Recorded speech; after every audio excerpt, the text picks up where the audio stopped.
Bueno, yo nací aquí en Bogotá y desde ese momento creo que siempre he tenido una esquizofrenia un poco contradictoria con la ciudad porque siempre he querido ser de otra parte. Desde niño quise ser costeño, después quise ser cubano, después quise ser del sur de Estados Unidos y después he terminado siendo de todas partes y de ninguna realmente porque escribiendo, digámoslo así, que es un peregrinaje móvil desde la página que se ha ido construyendo un mapa a través de los libros.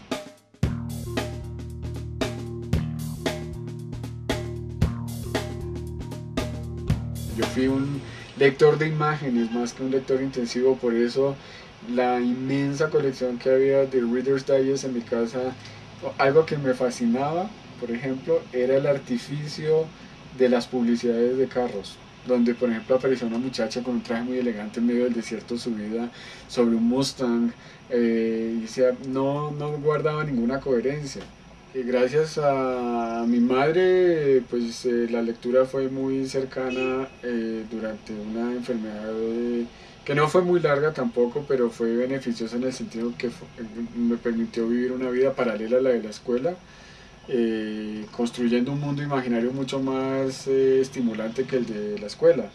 Y a la generosidad de mi padre que todas las tardes llegaba con grandes cantidades de cómics y muchos cómics mexicanos. No era Superman, ni Gaspar, ni el cómic de Marvel Comics, sino los cómics mexicanos.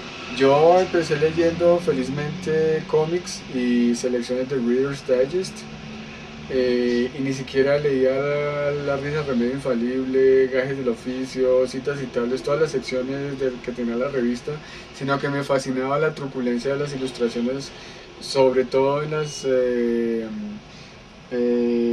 resúmenes de libros que se titulaban Yo viví en la Cuba de Fidel, bueno, de Castro, ¿no? Yo fui un espía de la KGB, yo fui ausente de toda la carga ideológica de la revista, me encantaban esas ilustraciones de amenaza permanente. La circunstancia televisiva también fue muy importante para empezar a escribir. Entonces en esa época también daba mucho cine de terror en la televisión a unas horas muy tarde en la noche y daban una serie de Alfred Hitchcock. Y el insomnio y la noche reunidas siempre son una patria privada del insomnio, ¿no?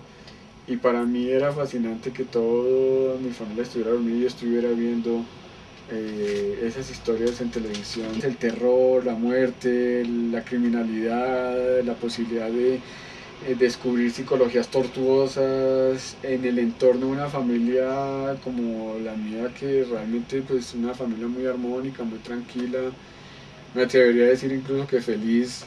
uh, Era descubrir que a través de la ficción fuera visual como la televisión, porque todavía no era cinematográfica, eh, o literaria, o a través de las selecciones de Reader's Digest y estas ilustraciones de las que te hablaba, que hacían de lo político una imagen escabrosa, donde los personajes miraban de reojo, o en la penumbra estaba un espía tratando de encontrar secretos en Berlín Oriental, y la lucha con Berlín Occidental, y bueno, todos esos mundos secretos pues garantizaban que uno tarde o temprano se convirtiera en un lector.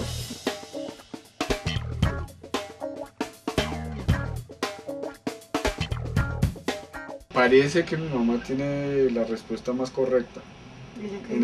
Pues, que alguna vez me descubrió disfrazado escribiendo uh, una historia cualquiera y que yo había usado una peluca que ella tenía y una bata, pero yo quiero confiar en que su recuerdo es muy fotográfico porque sinceramente yo no lo recuerdo en absoluto. Mi entrada, digámoslo así, a la escritura fue por un poema del Día de la Madre. El poema típico que en la escuela te dicen, vamos a hacerle una postal a tu mamá con una flor que diga querida Sí, lo que mamita. son los rosarios. Y bueno, yo la hice, pero no quedé satisfecho por lo gregario de la tarjeta. El primer libro de poemas que escribí es sobre un viajero que recorre un paisaje fantasmagórico en tren, que fue un viaje que yo en realidad hice y era de cierta manera una invocación de fantasmas y de personajes que se subían a los vagones y se retiraban en la siguiente estación para continuar con el viaje en esa especie de paisaje móvil que es un tren.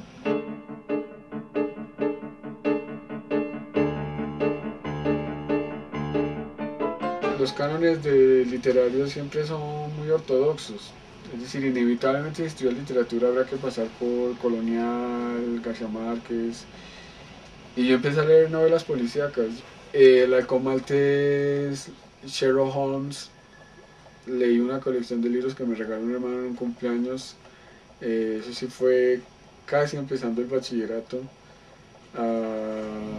Bueno, Edgar Allan Poe, sí, sin duda. Desde siempre. Sí, los lugares comunes de los que uno tiene que partir para encontrar su propio tono. Y Chesterton, me gustaban mucho las novelas de misterio, más que las policíacas. Esa especie de crucitramas que hay un personaje en el que se describe una escena donde ese personaje entra a una habitación vacía y hay un cabello en el piso y lo levanta y dice el asesino o al menos el sospechoso calza del 39, fuma pipa, todo a través de un cabello. Pero lo increíble es que lo convencen a uno. Es decir, eso es lo fascinante de Conan Doyle, ¿no? Que el disparate de Sherlock Holmes se hace posible y pues en realidad eso es la ficción, no hacer de cualquier situación imposible algo posible.